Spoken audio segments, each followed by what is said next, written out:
Quietly you sat in your living room. Your fireplace was lit and giving you a comfy ambience as you read through the exciting plot of a light novel. Recently, you had moved here, away from your family.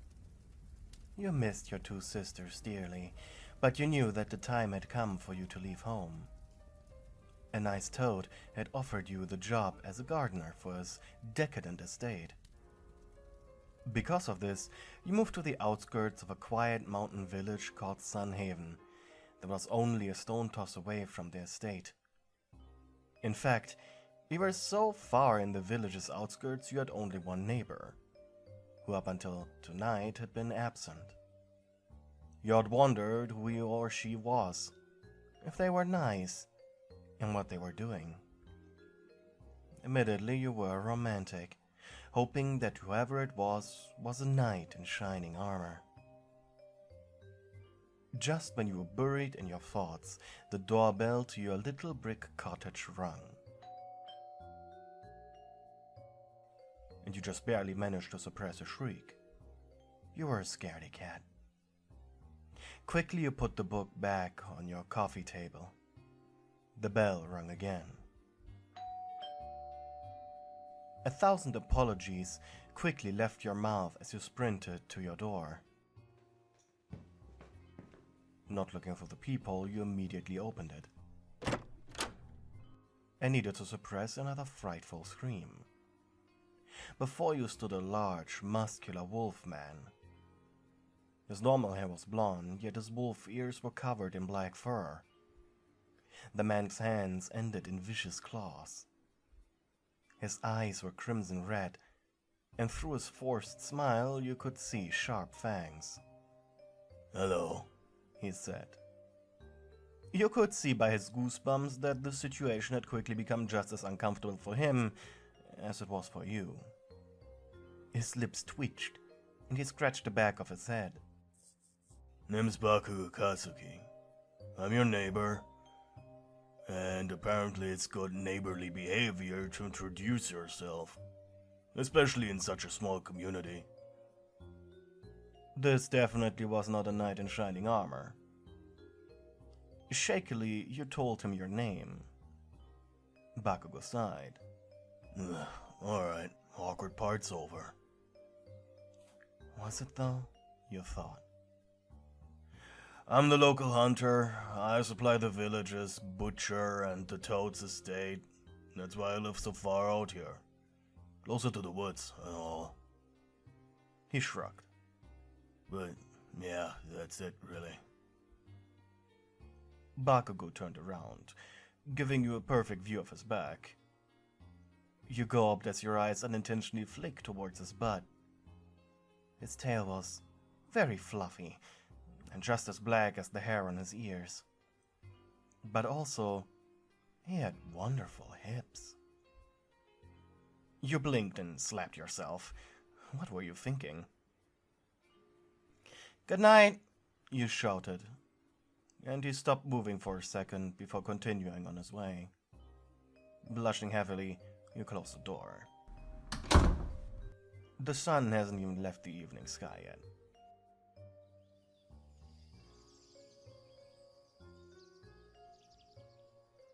Three days later, you were walking through the big toad's garden. A new delivery of fertilizer had arrived, and you were carrying the bags from the delivery cart to the manure shed. Every bag was so unbelievably heavy that the only way you could describe this task was shit. Your legs twitched. Your legs twitched in exhaustion. But worst of all, after this one, there were still 2 left. Suddenly, a heavy pain erupted from your foot as you twisted your ankle. You squeaked in surprise and agony as you fell forward. But the ground never hit you. After a second of panic, you opened your eyes. Strange. There was an arm wrapped around your hips. Slowly you looked up and stared into the grinning face of your neighbor. "Hey." Your mouth hung agape. "Was delivering some venison and saw you struggling." You mouthed a quiet thank you and then said, "Oh, you're so fast." He shrugged.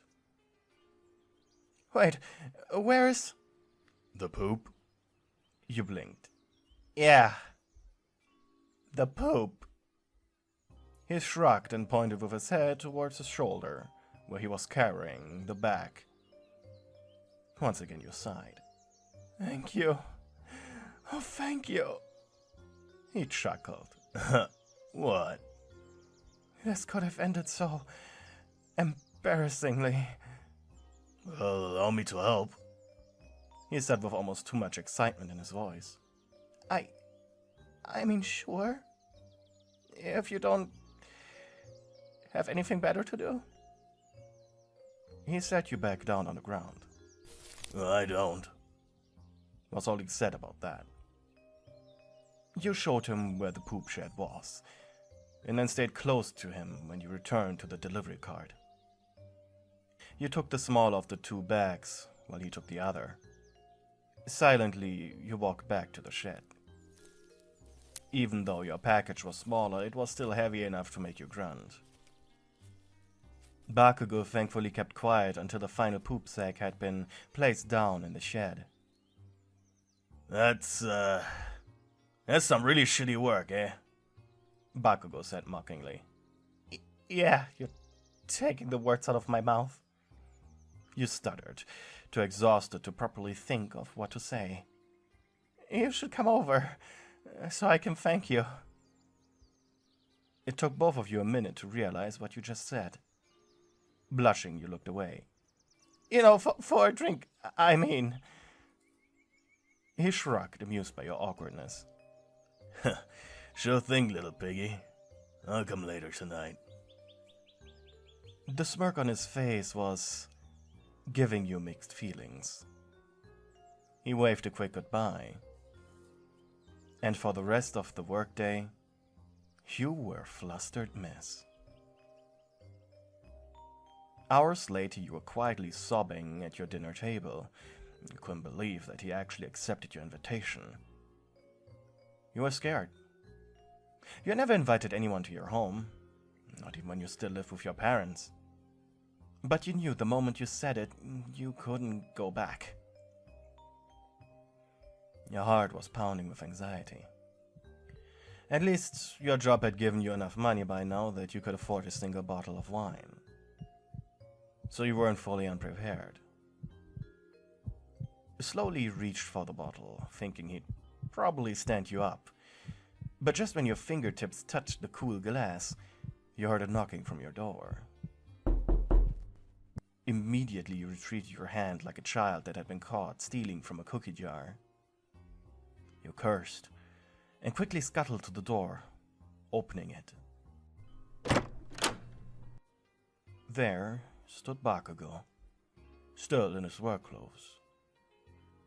An admittedly very fashionable dark green jacket, under it a beige shirt and baggy camo pants. "Hey," you stuttered as you allowed him inside.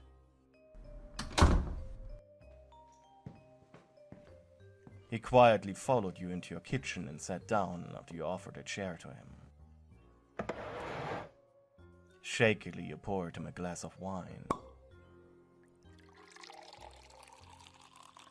Then gently he took the glass, smelled the red liquid, while you sat down and exhaled. The first minute was over. Only a few more to go. You poured yourself a glass, sighing. This wasn't so bad, was it? "Cheers," he said and took a sip. You followed his movements and forced a smile. "So, he looked at you with these fiery eyes. In this moment, your fight or flight instinct kicked in, and you wanted nothing more than to run away like a little prey animal. "Is this the moment where we do, small talk?" Bakugou laughed and set his elbow on the table. Rubbing his chin with a finger, he said, "Yeah, I guess. He was playing with you, wasn't he? I guess I'll start then, since you're new here. You gulped. I've been living in Sunhaven for 3 years, after being a homeless poacher for another 2 years. He sighed and grinned. Gotta admit, my family raised me to be proud, high and mighty. I was a ball of constant pride and anger. Being homeless really humbled me. Well, just enough to be what you see before you now. Your shoulders twitched. Do you have any friends? He leaned forward. Good question.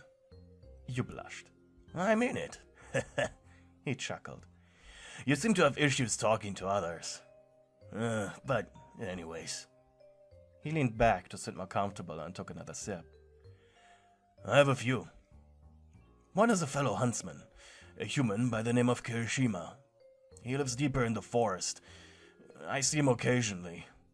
We're on friendly terms. He inhaled and then exhaled slowly. Then there's my rival, Deku. He's a prince. Bakugou said the last word with disgust. But I guess I only see him as a rival because he doesn't act like a prince. Get what I mean? He should be snobby, but he acts all humble. It feels fake to me. Guess that's why I hate him. You looked at your by now empty glass, then took the bottle of wine and refilled it. Oh, and then there's Ochako. She lives in the center of Sunhaven. Little human girl. When she turned 15 3 years ago, she received this beautiful red hood as a present from her grandmother. She never leaves the house without it. Bakugou smiled softly. But I would never leave my house without it as well if I had it. It's a really expensive material. His eyes met yours as he downed the third glass. So, is the alcohol starting to loosen you up? You whimpered. Now, tell me something about yourself, little piggy. The wine really, by now, had given you a light red tint around your face. The wine, by now, had given you a light red tint around your face. You were quiet for a minute, but then explained. Well, I was raised in a big town with my parents and 2 sisters. You went on explaining him your past over the next hours. Before you even realized it, you had ranted on for over an hour. The wine had been long gone and been replaced by a liquor Bakugou had quickly delivered from his house.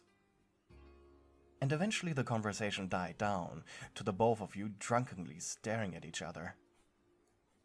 The grandfather clock in your living room hit midnight, bringing you both out of your daydreaming. I should go, he said and got up from his chair. Wanting to be a good host, you followed him to your door.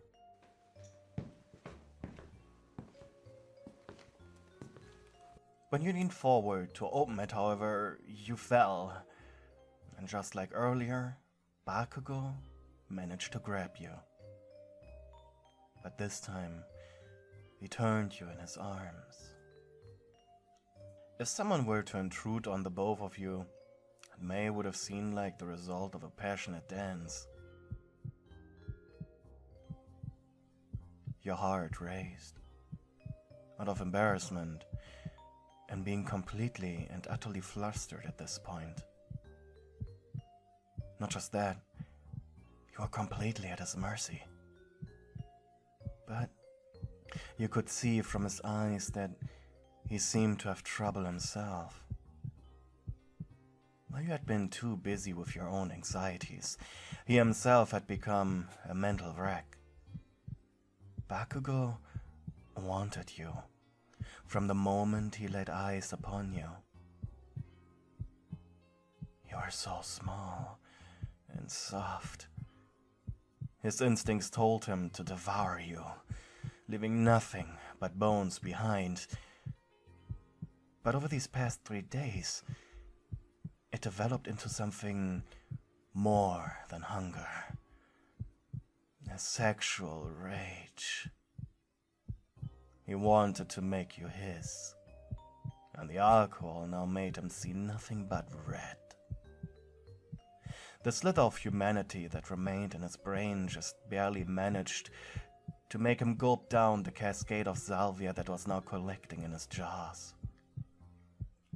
You whimpered. Your legs twitched, feeling hot all over. Your lower body throbbed with excitement as he guided you closer to him. If we do this, he huffed, there's no going back. His hot breath cradled your face like a warm blanket. Pushed onto the edge by the alcohol, you grabbed onto his broad shoulders and lunged your faces together. Your tongue slid across his sharp teeth before stroking over his. Aggressively increased the pressure against your own, deepening the kiss to an almost painful degree. Your eyes rolled back from the pleasure as you almost passed out from the hormonal overload. He pressed you closer to him as he stood up, only separating for a split second to point him towards your upstairs bedroom. Your cottage wasn't that big, just 3 rooms, and under the roof stood your bed. Quickly he carried you up the stairs, huffing and moaning as he approached your bed. And throwing you on top of it. Your face was covered in his spittle. Both of you heaving, he raised his left hand. You have 10 seconds before I rip every last bit of clothing off of you. You grabbed your shirt and began to desperately pull it off, dropping the piece of fabric just before he jumped on top of you. Your bed creaked under his weight.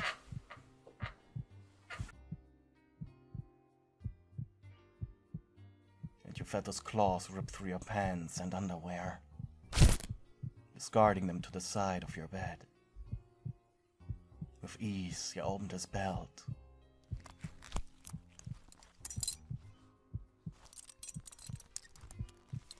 And leaned back, allowing